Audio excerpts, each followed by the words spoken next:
All right, note to self, rehearse getting in the schools. Okay. We did good. We did good. All right, okay. I have brought Niki up because she has a fabulous story and a great message to share about just keep working, just keep going. She has a great story that she's one of our senior directors. So I'm just going to jump right in because I want her to have the whole 10 minutes. Niki, so first of all, for everybody who is meeting you for the first time, would you just tell everybody, I just want to know how you, when you became a pet pro and what made you say yes to the opportunity? Well, I think I became a pet pro about 30 months ago. I didn't look it up, sorry, but I was in the first 500. Can y'all hear me now? Yeah. So I was in the first 500 pet pros, and what actually made me join is I went to a yappy hour in Dallas. That's where I live, here in Dallas. And there was this couple that were talking about poultry. They were doing their TSA at an event that I was at. And I was like, wait a second, you can put your picture on your dog's food? That's the cutest thing I've ever seen.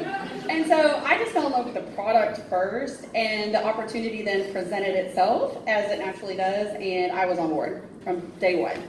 From day one, yes. Ready to go. Niki has a fantastic attitude. She's always positive. But she has told me once before, which was a surprise to me, that sometimes she had some limiting thoughts in the early days of her poultry career. So tell me a little bit about your limiting beliefs.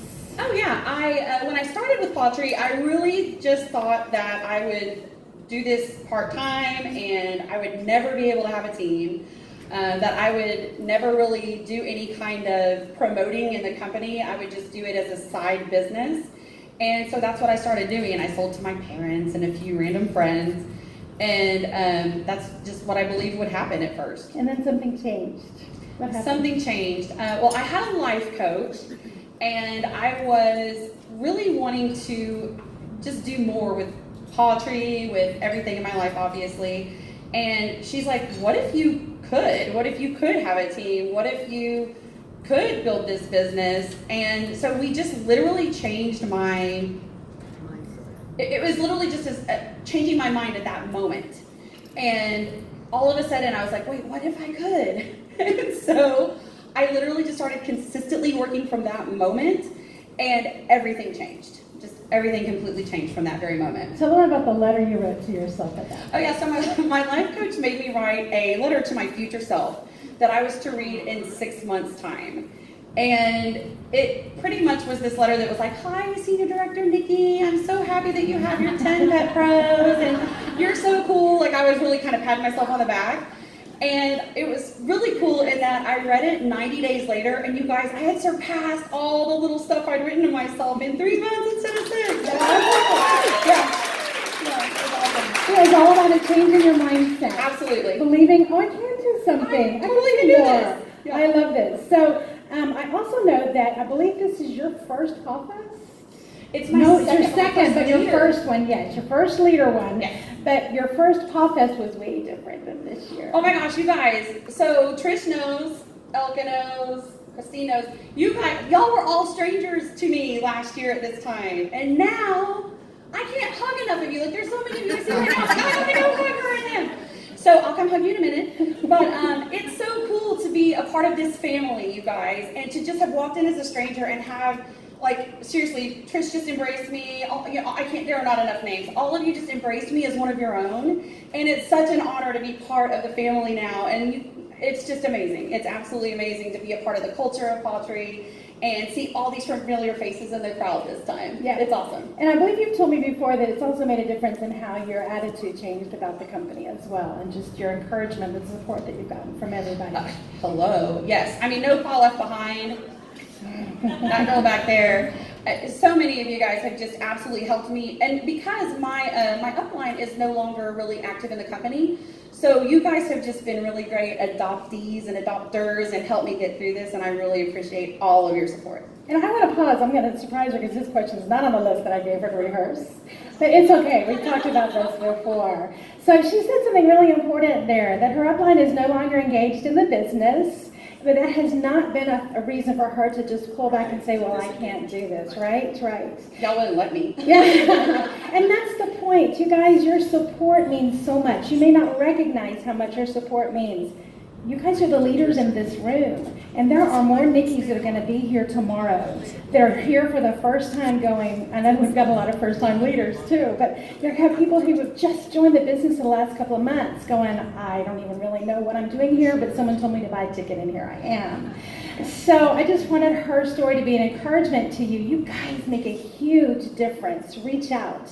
We are all a big adoptive family. Lineage should have no play in how we talk to people, how we support people, and how we encourage people. And I know I'm preaching to the choir, but I just want to emphasize it because you guys really do make a difference. You make a difference. Yes, yes. Okay, so I'm back to our script. So, this is a good one. Has anyone ever told you that you were crazy to do this? Girl, yes. So many people. There's a list.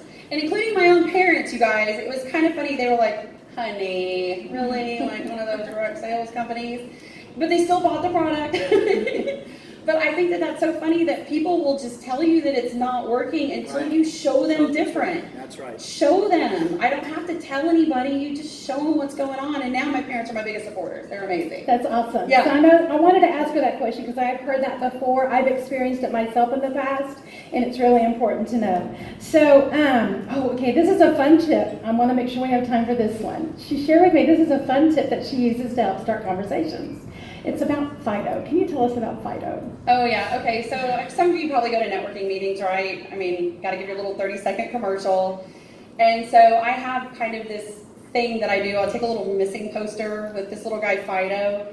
And I'll go up there and be like, hi, I'm Niki with Poultry. And, we do pet nutrition. And then I'll be like, I need help finding Fido. He's missing. And people are like, what? Then it gets their attention. And I'll be like, I need your finicky, itchy, decrepit, and obese pets. Come talk to me after the meeting if you have Fido. Y'all, there's always a line after the meeting because people got to find Fido. Isn't that cool? Isn't that a great idea?